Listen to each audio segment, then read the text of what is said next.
নমস্কাৰ দৰ্শকসকল, আহিছো আন এটি বিষয়ৰ মাজলৈ। নিৰ্বাচনলৈ মাথো আৰু এটা সপ্তাহ বাকী। কোনে কাক ভোট দিব সেয়া নিশ্চয় ইতিমধ্যে সকলোৱে ঠিক কৰি পেলাইছে। মই ব্যক্তিগতভাৱে ডক্টৰ হিমন্ত বিশ্ব শৰ্মা পুনৰ মুখ্যমন্ত্ৰী হৈ অহাটো কামনা কৰো। ইমান মুকলিকৈ দ্বিধাহীনভাৱে এনেকৈ কিয় কৈছো মই? কাৰণ স্বাধীনতাৰ দশক পিছত বাস্তৱিক পৰিৱৰ্তনৰ ইংগিত দেখিছো বিজেপি নেতৃত্বাধীন চৰকাৰখনৰ কাম কাজত।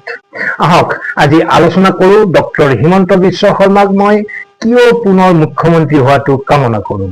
ভিডিঅ'টো কিছু দীঘল হ'ব, আশা কৰো মোৰ সৈতে শেষলৈকে থাকিব আৰু শেষত আপোনাৰ নিজৰো অভিমত ব্যক্ত কৰিব কমেণ্ট বক্সত। অবৈধ অনুপ্ৰৱেশকাৰীৰ বিৰুদ্ধে চৰকাৰৰ আপোচহীন স্থিতি, যিটো সময়ত কংগ্ৰেছকে আদি কৰি বিভিন্ন দলসমূহে অবৈধ দখলদাৰীৰ পক্ষত নৰম স্থিতি গ্ৰহণ কৰি কন্দা কটা কৰি আছে, সেইটো সময়ত হিমন্ত বিশ্ব শৰ্মা নেতৃত্বাধীন চৰকাৰখনে অসমৰ খিলঞ্জীয়াৰ অস্তিত্ব ৰক্ষাৰ বাবে অবৈধ বাংলাদেশী বিতৰণ আৰু সন্দেহযুক্ত লোকৰ বিৰুদ্ধে জিৰো টলাৰেন্স নীতি গ্ৰহণেৰে সত্ৰৰ মাটি আৰু চৰকাৰী ভূমি বেদখলমুক্ত কৰি থলুৱাৰ অধিকাৰ সাব্যস্ত কৰাত যত্নপৰ হোৱা আমি দেখিছো। চৰকাৰখনৰ এই কাৰ্য আগন্তুক দিনবোৰতো অব্যাহত থাকিব বুলি মই মনে প্ৰাণে বিশ্বাস কৰিছো।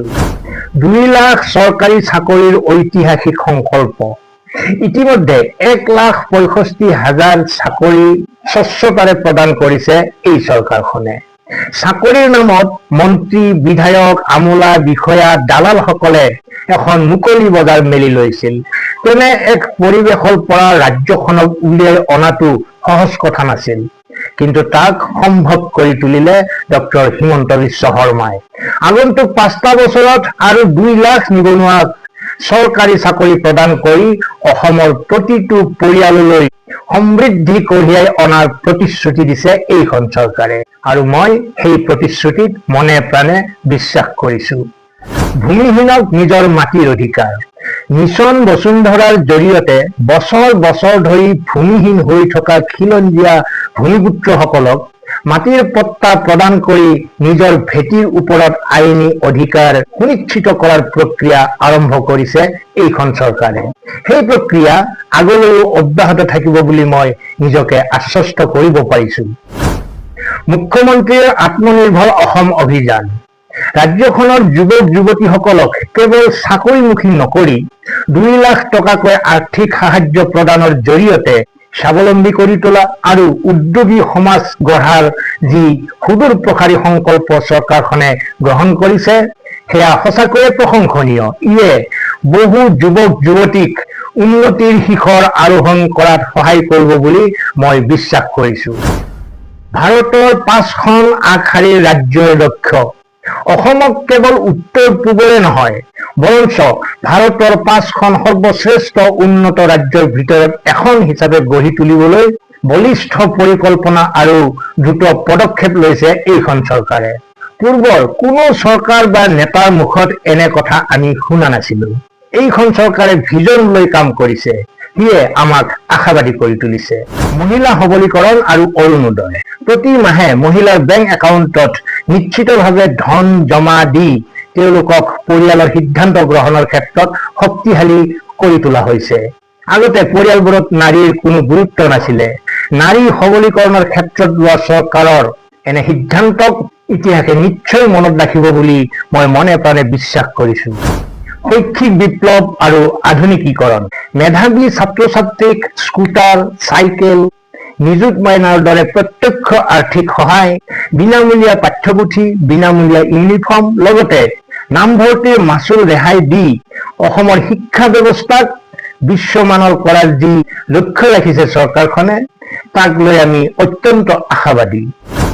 চিকিৎসা সেৱাৰ আমূল পৰিৱৰ্তন, প্ৰতিখন জিলাতে মেডিকেল কলেজ স্থাপনৰ লক্ষ্যৰে নিৰ্মীয়মান চিকিৎসালয়সমূহে দৰিদ্ৰ জনসাধাৰণক উন্নত চিকিৎসাৰ বাবে বাহিৰলৈ যোৱাৰ দুশ্চিন্তাৰ পৰা মুক্তি দিছে।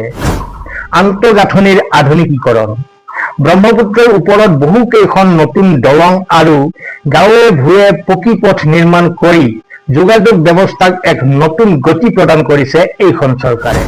ডক্টৰ হিমন্ত বিশ্ব শৰ্মাৰ আন এক ডাঙৰ পৰিকল্পনা হৈছে one district, one medical college, one bridge, one university, one engineering college.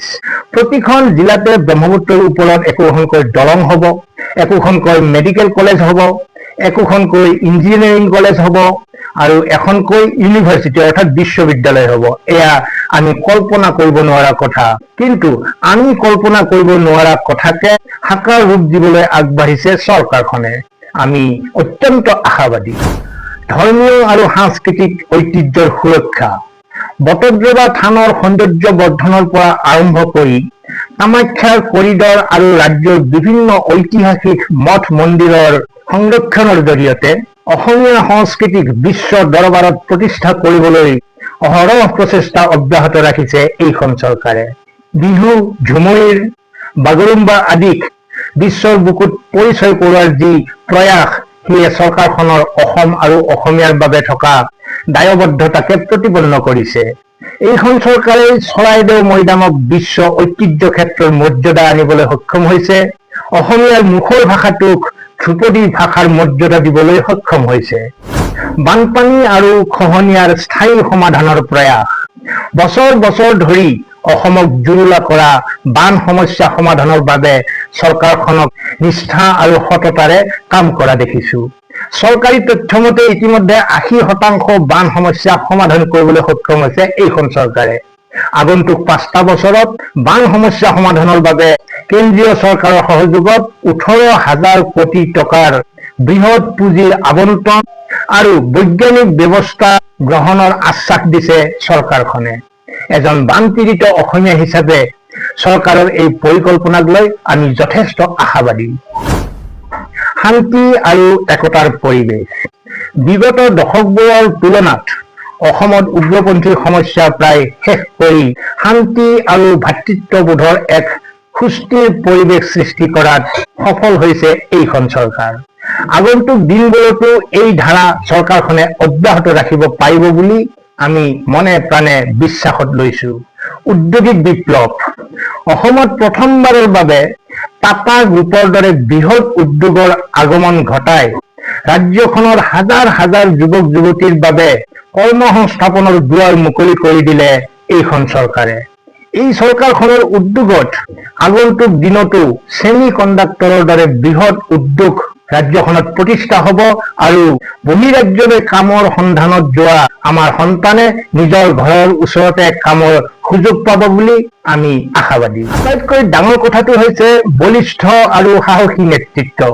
Doctor Himanta Biswa শৰ্মাৰ দৰে এজন 24 ঘণ্টা কাম কৰিব পৰা সাহসী আৰু দূৰদৰ্শী নেতাৰ হাতত অসমৰ ভৱিষ্যত সুৰক্ষিত বুলি আমাৰ মনত গভীৰ বিশ্বাস জন্মিছে।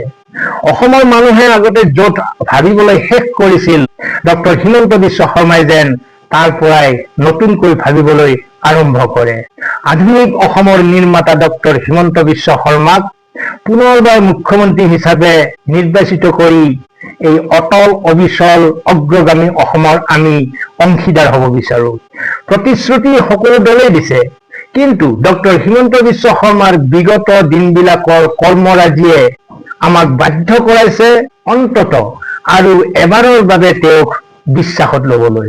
সেয়ে কৈছো, মই ব্যক্তিগতভাৱে হিমন্ত বিশ্ব শৰ্মা নেতৃত্বাধীন চৰকাৰখনক পুনৰ এবাৰ ক্ষমতালৈ অহাটো মনে প্ৰাণে কামনা কৰো। এয়া মোৰ অত্যন্ত ব্যক্তিগত মতামত। আপোনালোকৰ এই মতামতৰ সৈতে দ্বিমত থাকিব পাৰে, সহমতো থাকিব পাৰে। নিশ্চয় দ্বিমত আছে নে সহমত আছে, অভিমত ব্যক্ত কৰিব কমেণ্ট বক্সত। আজিলৈ এৰিছো। মই জানো যিসকলে হিমন্ত বিশ্ব শৰ্মাক ভাল নাপায় বা যিসকলে বিজেপিৰ পক্ষত নাই, সেইসকলে মোক বহুত গালি দিব, বেয়া বেয়া ভাষাৰেও গালি দিব পাৰে। মই কমেণ্ট বক্স খোলা ৰাখিছো, আপোনালোকে দিল খুলি মোক গালি দিব পাৰে। ভালে থাকক, কুশলে থাকক। ধন্যবাদ।